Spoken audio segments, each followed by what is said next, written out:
Hello, and thank you for joining us. I'm Dan Gorenstein, the founder and executive editor of Tradeoffs. If you're new to Tradeoffs, we're a nonprofit newsroom that covers healthcare's toughest choices. We produce a weekly podcast called Tradeoffs, which you can get wherever you listen to podcasts. All year long, policy change under the Trump administration and Republican Congress has moved at a breakneck pace and with a massive scope. At times, it's been hard to make sense, let alone to assess the consequences of the news. That's why we've partnered with our friends at the Leonard Davis Institute of Health Economics at the University of Pennsylvania for a series of conversations called Decoding the Moment. LDI is Penn's hub for research on healthcare delivery, health policy, and population health. They have more than 500 research fellows who are national experts and thought leaders on health and healthcare in America. We're coming together to create a place where you all can better understand what's happening in Washington and what it may mean for the future. One of the most consequential health policy things happening in Washington right now, of course, is the debate over the Republicans' so-called Big Beautiful Bill. The legislation currently working its way through the Senate would cut nearly $1 trillion in healthcare spending over the next decade, and the nonpartisan Congressional Budget Office estimates it will push some 11 million people off their health insurance. On top of that, Republicans in Congress so far have not included an extension of the enhanced subsidies for Obamacare plans.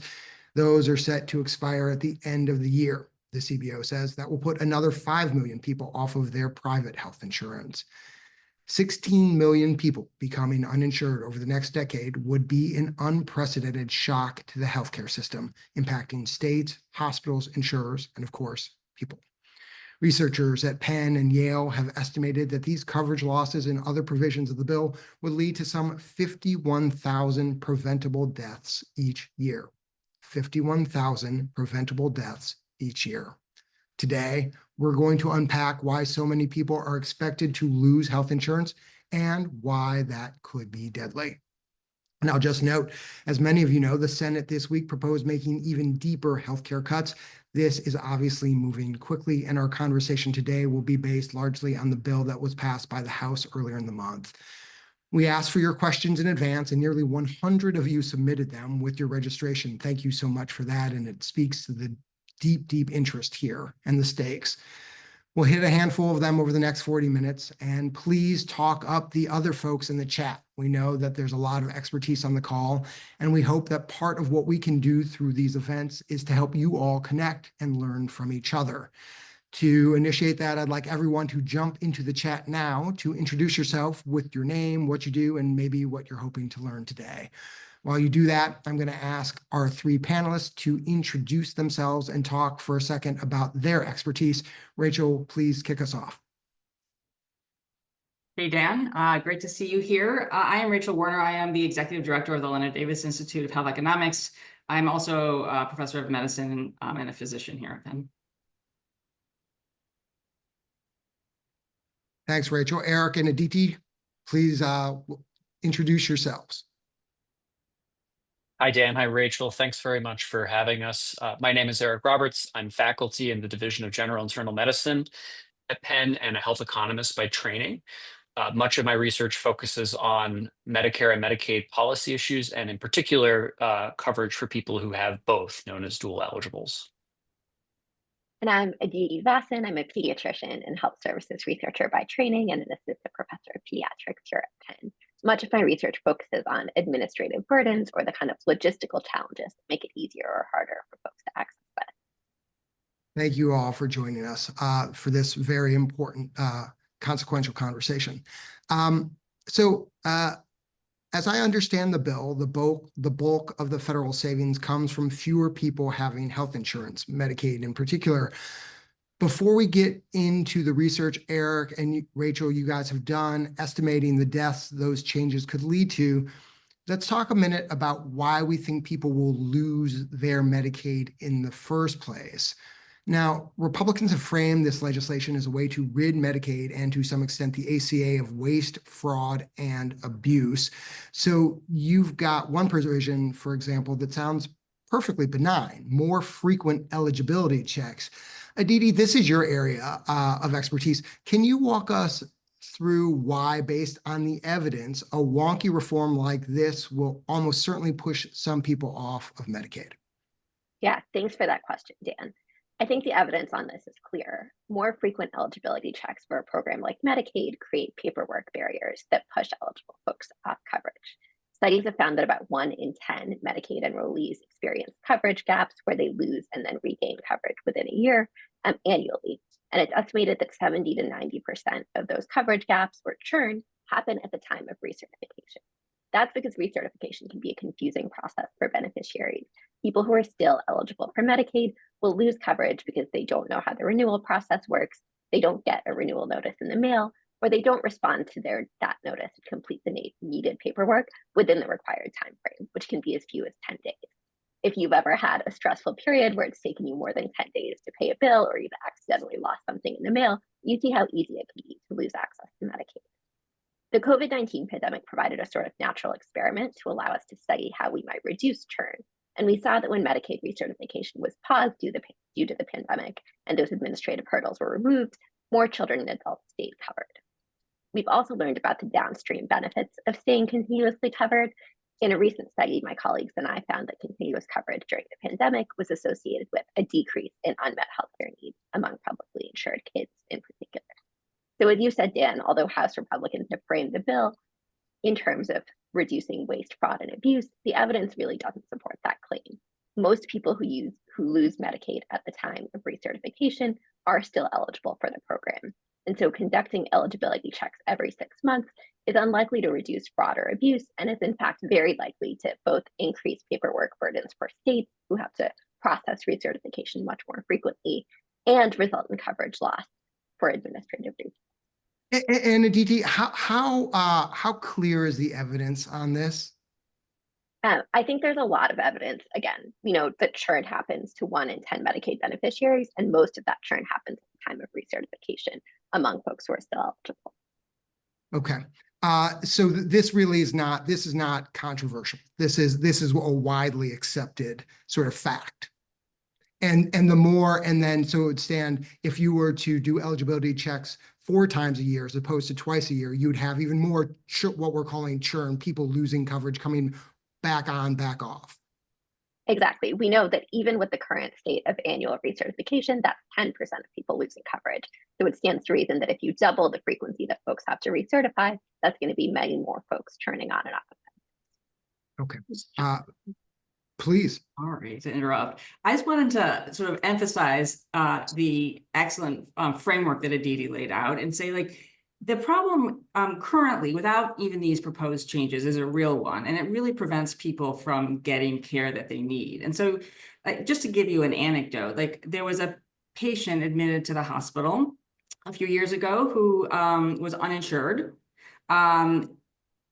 Over the course of their hospitalization, it came to light that the person had metastatic cancer. And what that person really wanted to do was to go home and get hospice at home and sit in their backyard and feel the grass on their feet. But in order to get that, the person needed to be enrolled in Medicaid. In order to be enrolled in Medicaid, they had to prove their income eligibility. In order to do that, they had to find their pay stubs. But the patient at this point was confused because of their metastatic cancer, was unable to tell their family member and their friends where the pay stubs were, and so was unable to get onto Medicaid. And so, like, this is a real burden for people, often at their most vulnerable point when they need care the most. And we're really preventing people from not only getting the care that they want and need, but also it's wasteful in this particular case of requiring this person to stay in the hospital until he passed away. Right. And so that's interesting, Rachel. So what you're saying is, rather than this person being able to go to hospice and be at home, feet on the lawn, which is they ended up being in the hospital, a much greater cost to the federal government than being on hospice. Yeah, I mean, we could debate who paid for that cost when he was in the hospital, because they were uninsured, and that's, gets into probably another conversation. But yes, at a greater cost to society, both sides. Great. Very good.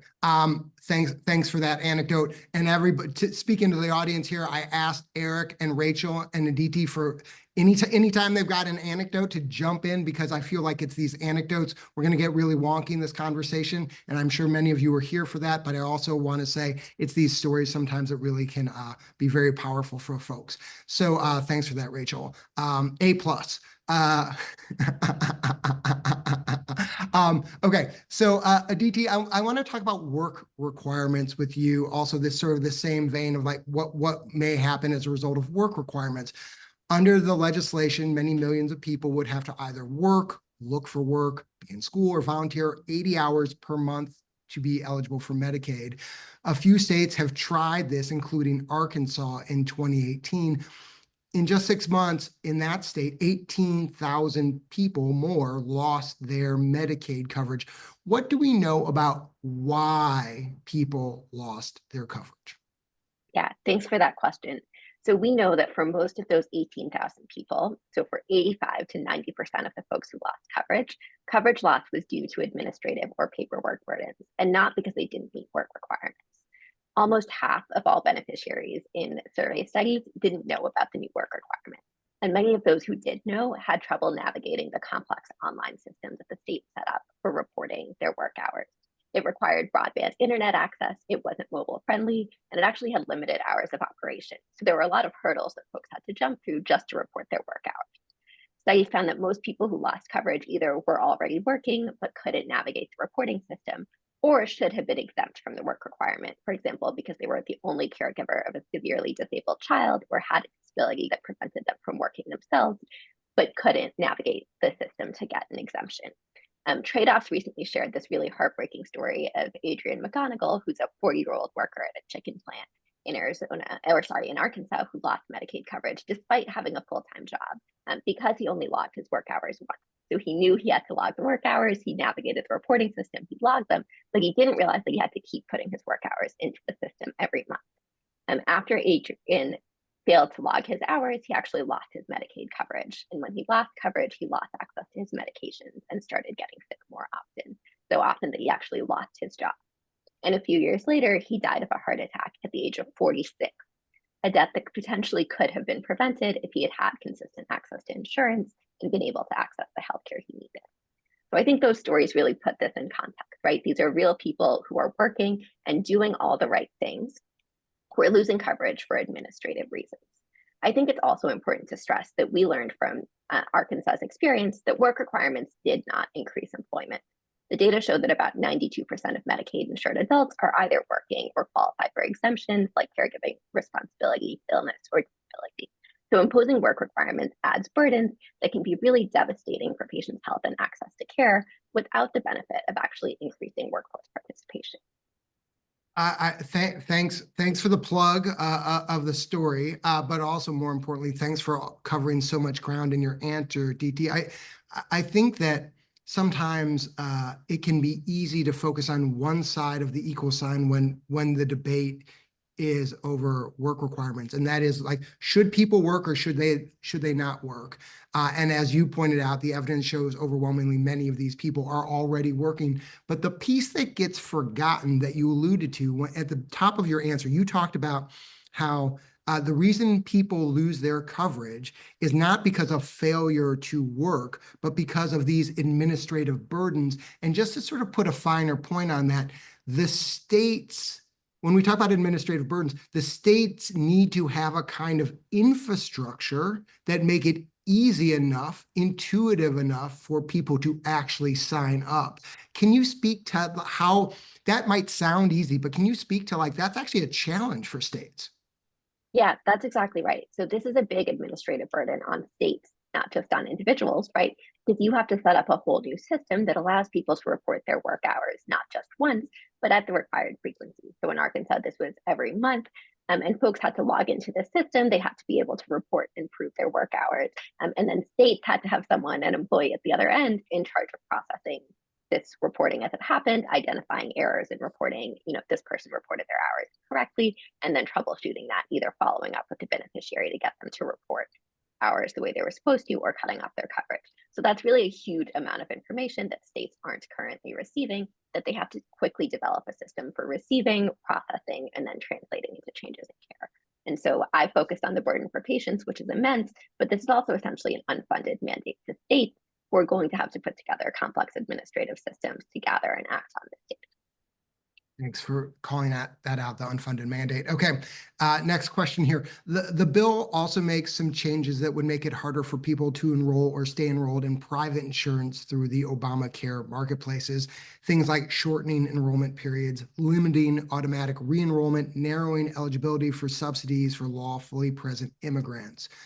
Julius Wool in our audience is curious about these changes which, again, conservatives say are necessary to curb fraud.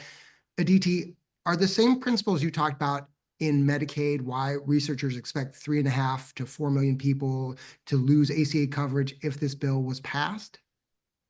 Yeah, I'll highlight that patients covered through ACA marketplace plans face many of the same administrative burdens as Medicaid beneficiaries, but actually there's sometimes added complexities for them to navigate in accessing coverage. So if you lose your Medicaid coverage despite still being eligible, you can enroll at any time during the year. For ACA plans, though, there are these very brief annual open enrollment periods where you're supposed to sign up for a new plan. Right now, that's about 10 weeks out of the year, and the bill actually proposes making that period shorter, only 6 weeks. And so beneficiaries who lose coverage might miss these open enrollment windows or face premium increases or changes in subsidies when they try to re-enroll, making it more likely that they'll transition from a marketplace plan to uninsurance and lose access to care entirely. Right. Thank you for that, Aditi. So that's why we expect people to lose coverage. There are a number of provisions in this bill that sound fairly benign, but actually are imposing quite a few number of administrative burdens. And the way that ultimately savings is realized is because fewer people will have insurance. And the architects of this legislation understand this research that Aditi has been talking about. And they get that by instituting the work requirements, by instituting these checks or what have you, or making it harder to sign up for the ACA, there will be fewer people who get care. So Rachel, you and Eric looked at what's going to happen as a result of some of these people losing their coverage.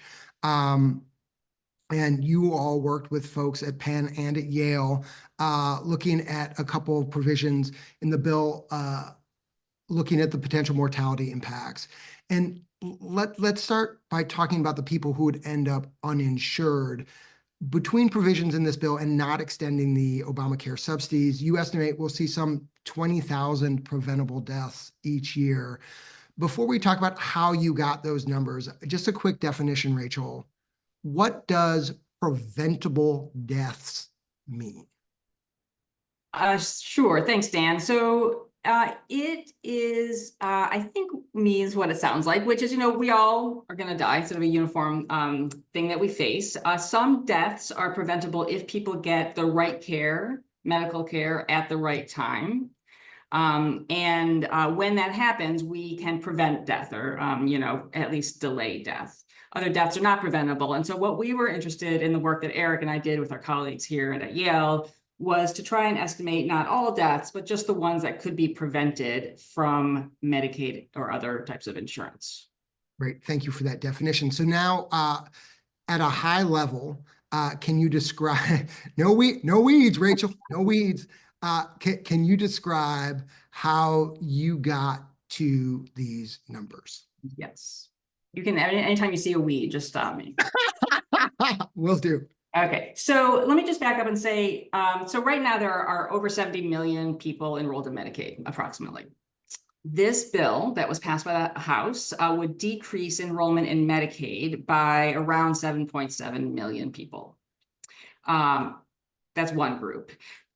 We know from all of the things that Aditi talked about, including increased administrative burden, making it harder to get on and stay on Medicaid, and also decreased funding for Medicaid, that 7.7 million people approximately would lose coverage. We also know a lot about the relationship between having insurance coverage through Medicaid and how likely you are to die. And so there's been a lot of research, a preponderance of evidence, I would say, that insurance, particularly Medicaid insurance, saves lives.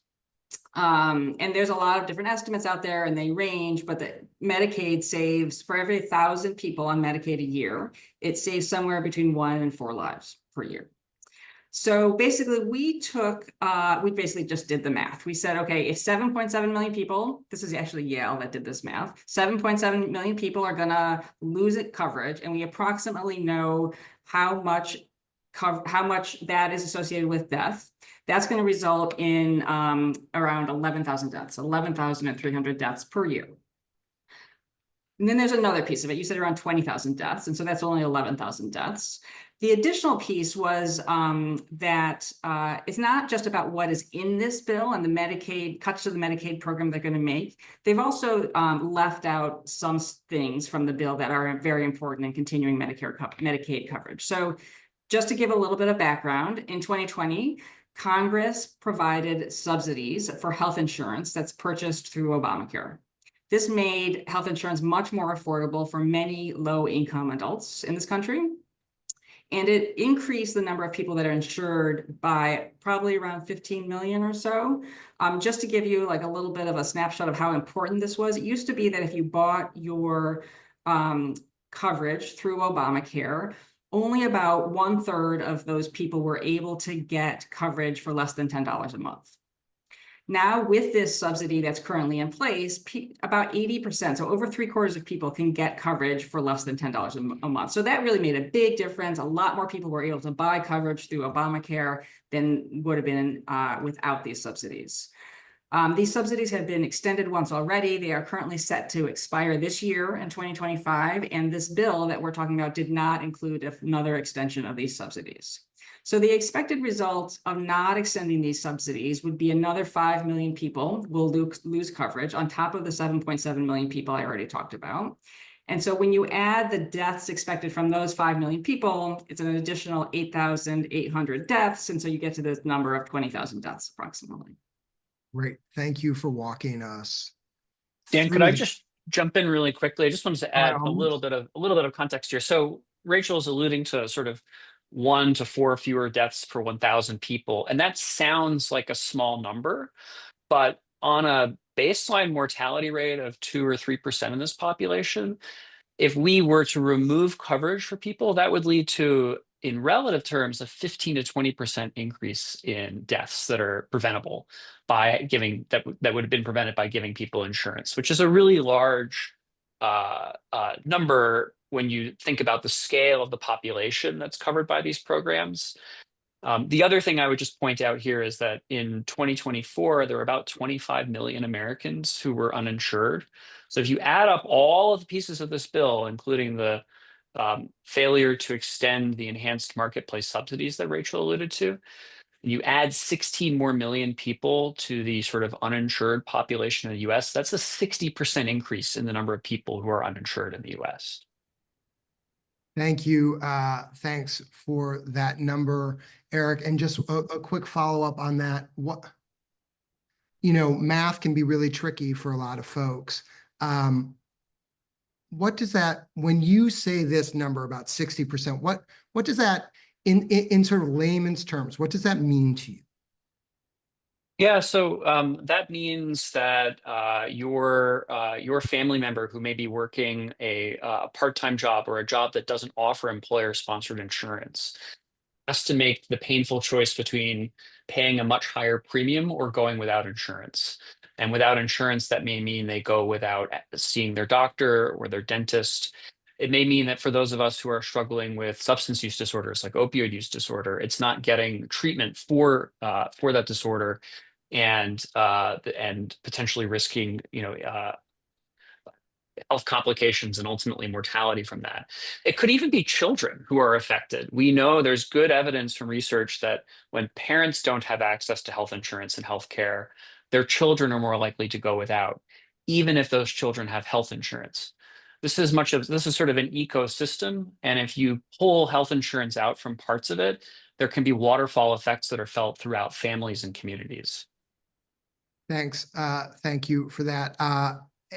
Rachel, I just want to follow up. I mean, a lot of the work that you all have done is based on the estimate and this nothing untoward here, but it's based on the estimates that you've gotten from the Congressional Budget Office of how many people are going to lose insurance.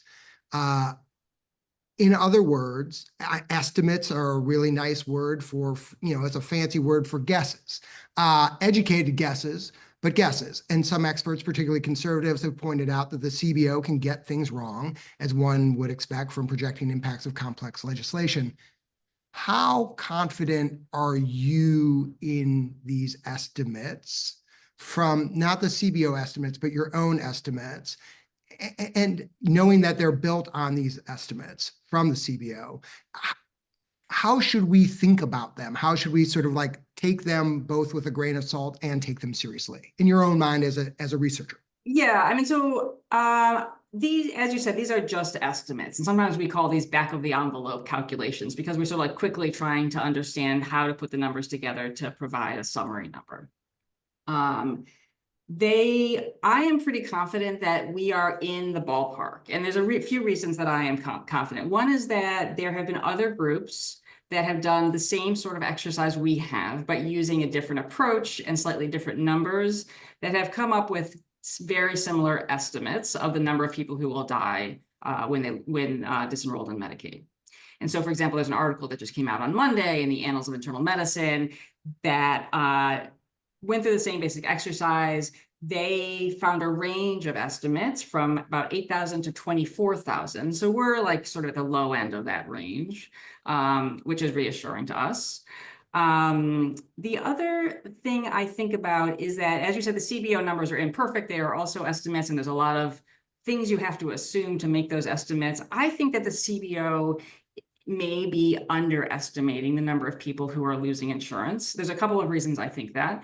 One is that the work that they've done showing the number of people losing insurance through the work requirements, I think among people who are experts in work requirements, people think that those are very low end numbers. And so we might expect even more people to lose coverage when work requirements are implemented. The other thing the CBO does, which is a reasonable thing to do, but they have to make some sort of guess about how much, if the federal government pulls back on funding of Medicaid, they have to make some guess of how much states are going to make up that funding, right? Because right now Medicaid is funded partly through the federal government and partly through states. The CBO sort of took a mid-range estimate and said states are going to make up about half of that money. I think that is a long shot. States' budgets are very tight right now. Some states may be able to make up half of what they lose from the federal government, but I think it's not a stretch to say most states can't. And so if the funding that's available for Medicaid goes down more than the CBO estimated it to, more people are going to lose access to coverage. So I think that I'm pretty confident that we are at the low end of the right ballpark. Okay. Thank you for walking us through that and showing your work. I think that in this moment, when there's so much information, I think you all explaining your work and your process helps lay things out and demystify it. So I really appreciate how open you all have been to actually breaking it down like this. When you put your research, Eric, you and Rachel, when you put your research together, the coverage losses and other elements of the bill that we'll get into shortly, you estimate in total 51,000 people will die, will suffer preventable deaths each year as a result of this legislation. 51,000. I know we've been talking about 20,000, but there's some other provisions here. To put that 51,000 into context, that's about the same number of people who died of COVID in 2023. It's 7 or 8% the number of people who die every year from heart disease and cancer. I've let you guys wonk out a lot here. We've talked about a lot of numbers here, but I want to talk to you as individuals, but particularly you, Rachel. I know you've spent a good chunk of your career thinking about policy and policy implications. Why was it important to you as a person, as a researcher, to quantify how many people could die based on what Congress is considering? Yeah, I mean, Dan and I were having a text exchange about this morning, and he asked me that question, and I said, well, I'm a doctor, and I think like this preventing deaths is what we are interested in as humans and also as doctors. And somebody put in the chat, one preventable death is enough. You know, you said that this is what 7 or 8% of all deaths related to heart disease and cancer. The way I think about this number is that it's equivalent to the number of people who die from colon cancer every year in this country. Those are deaths that we can't prevent often. Those are deaths that we throw the best treatments, the most state-of-the-art technology at people, and we still can't save their lives. The 50,000 deaths that we're estimating here, actually, there's a very simple solution to prevent them. And I think that is to give people insurance. And I think that the reason that Eric and I and our colleagues wanted to use deaths to understand the impact of this bill is because it's a really salient thing. Everybody understands that preventable deaths should be prevented. And there's a very simple solution to it, which is Medicaid. And how about you, Eric? Why did you want to do this? Why did you want to talk about the mortality effects, potential mortality? Similar to Rachel, it's a salient outcome, but it's also one where if you think about, although death is ultimately unavoidable, deaths that occur in early or middle life, or even into one's 60s, mean that there are years of potentially productive, valuable life that individuals are not enjoying and not contributing to society, to their families. We think about sort of the dollar and cents costs of health coverage, but there's also a social cost to losing individuals too early who can't engage in society and contribute meaningfully. And there's good evidence even from Medicaid that when you give coverage, especially earlier in life to individuals, not only do they live longer, but they engage more productively in education and in work and other things. And so society is losing something when we lose individuals prematurely. Great, thank you for that. And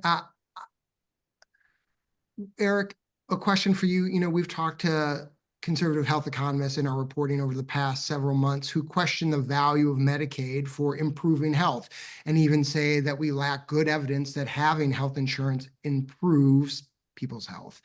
They point to the famous Oregon Medicaid experiment, which found that people who received Medicaid did not have better health outcomes compared to similar people who did not have Medicaid.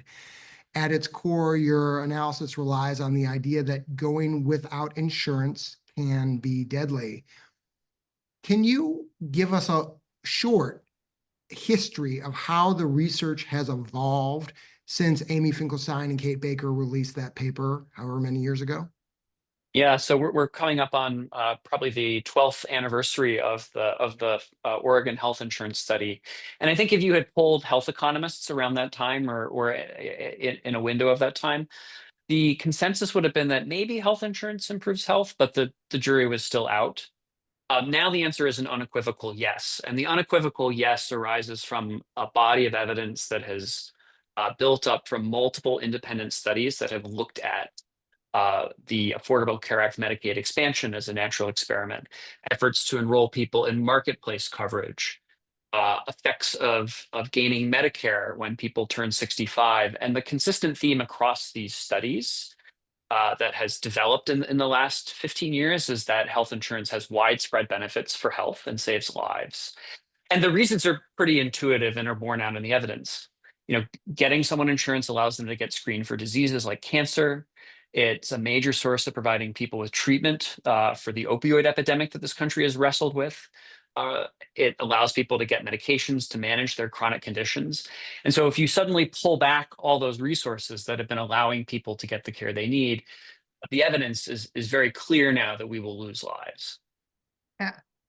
Thank you. So let's move on to the second provision that you all looked at, which was how this bill could have deadly consequences for people who keep their coverage, or at least some of it. And there's lots of headlines now making the rounds. People saying, talking about President Trump saying he wouldn't touch Medicare, but now he is touching Medicare. What we're about to get into will help give people some more context for this.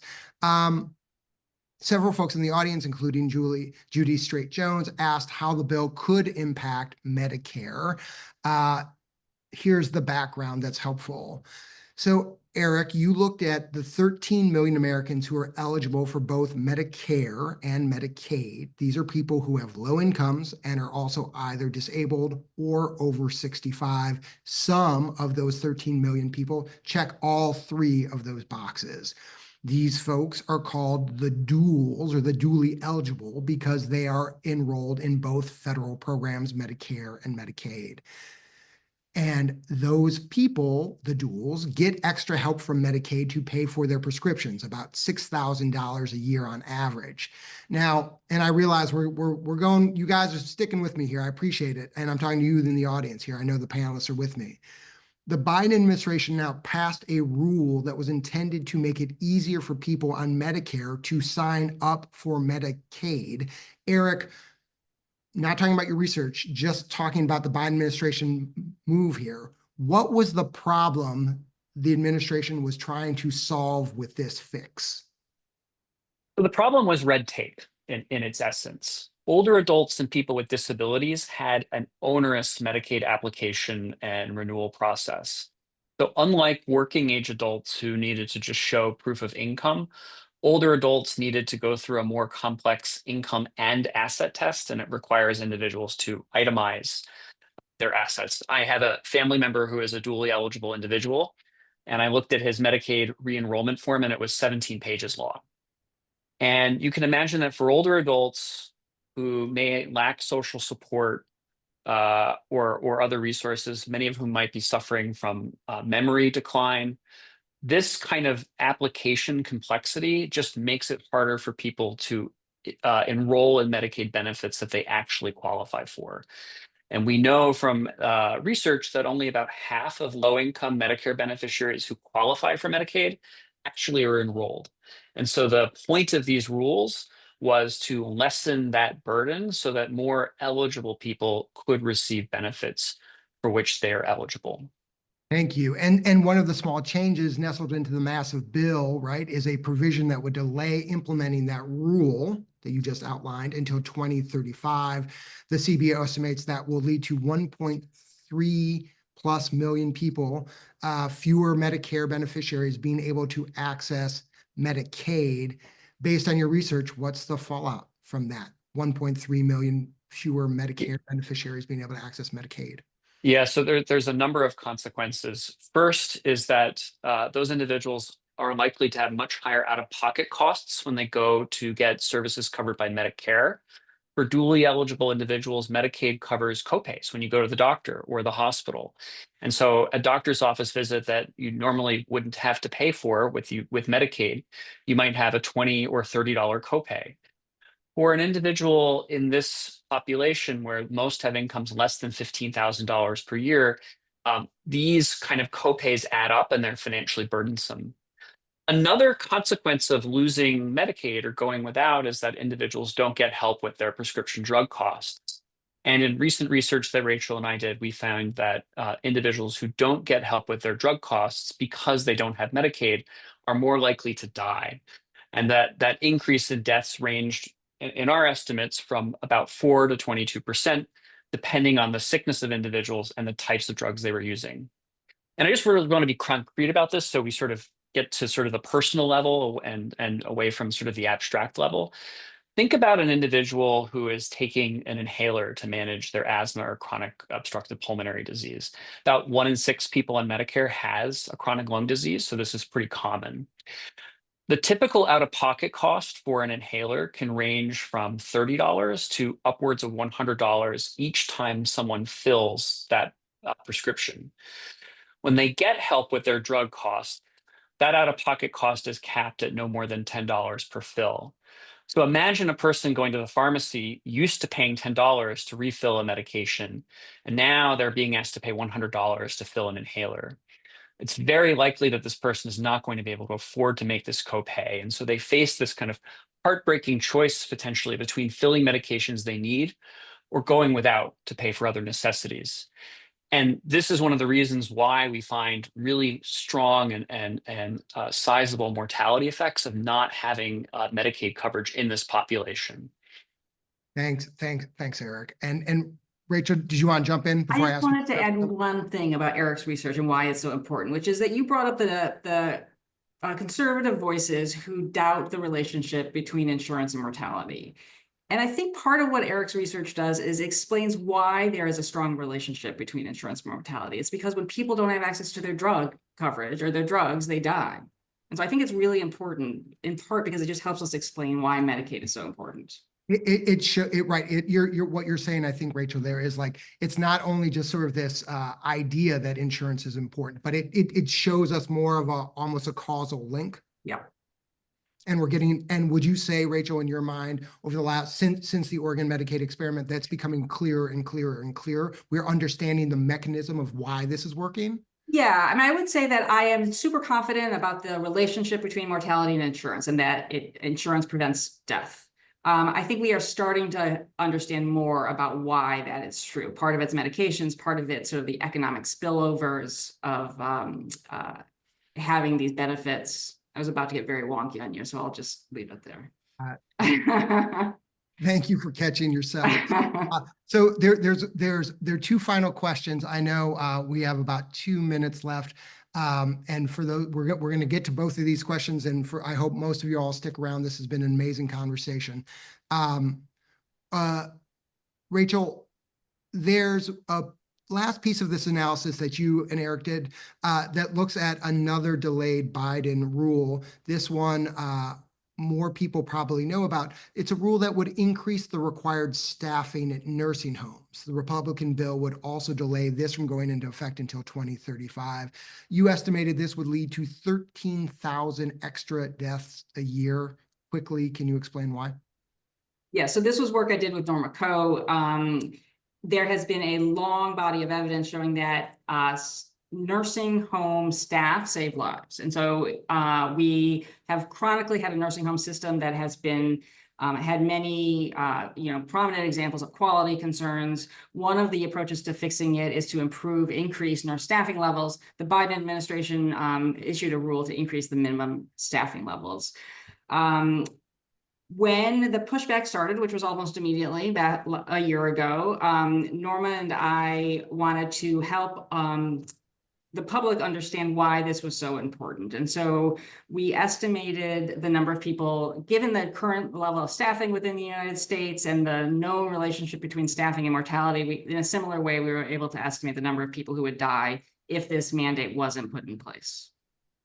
Thank you. And that was very quick. Final question to all of you. There's been so much conversation about this legislation, much of it very politically charged, of course. As healthcare researchers, what's the most important thing you want people to hold on to as they think about what's at stake in this bill? Aditi, let's start with you. Sure. I think I'll just highlight that these changes aren't eligibility reforms. They're really barriers to coverage for eligible people. And that the impacts we talk about aren't theoretical. We actually have really good data now from Arkansas and other states showing that administrative burdens, not actual eligibility, is what drives coverage loss. I'll also highlight that while we focused on Medicaid, the Republican bill will also impose significant administrative burdens on people accessing other programs like the Supplemental Nutrition Assistance Program, SNAP, or food stamps. And so low-income adults and families with children are going to be hit hard by administrative burdens across multiple sectors. There's a lot at stake here for our lowest income families. Eric? I'll just say quickly that this is not some sort of other population that's being affected. As Rachel said, more than 70 million people are covered by Medicaid, 20 million by marketplaces. They are our community members, our colleagues, in some cases our family. And so given the scope of these programs and the size of the changes being contemplated, the effects are going to be felt extensively and across communities and in many individual families. And Rachel.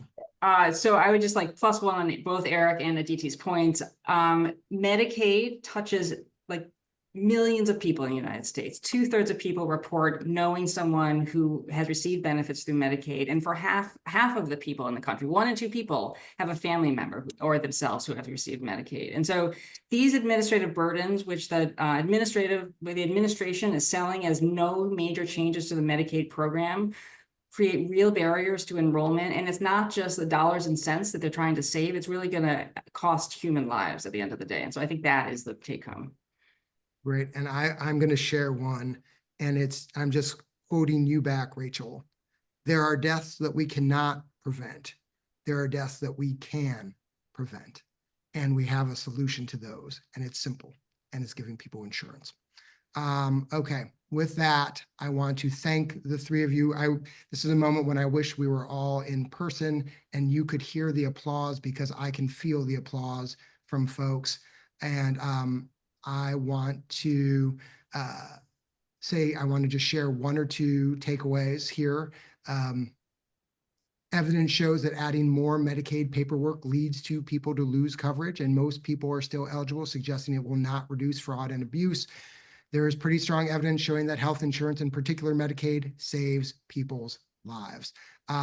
If you're interested in learning, so with that final wrap up here, before I throw it to you, Rachel, if you're interested in learning more about the policy changes and proposals coming out of Washington, you can check out our coverage at tradeoffs.org and subscribe to our podcast wherever you listen to your podcast. Rachel, I'll turn it back to you. Well, thank you, Dan. It's been a pleasure collaborating with you and the team at Tradeoffs. I hope we can do it again in the future. And thanks to the audience for joining us. This is actually LDI's last event for this spring. So we hope that you'll come back and join us again in the fall. I'm sure there will be still many, many things to talk about. And thanks, Eric and Aditi, for joining me today. And please take the survey. Yes, and a recording is going to be available on our websites next week. Thanks, everybody. Appreciate it. Thanks.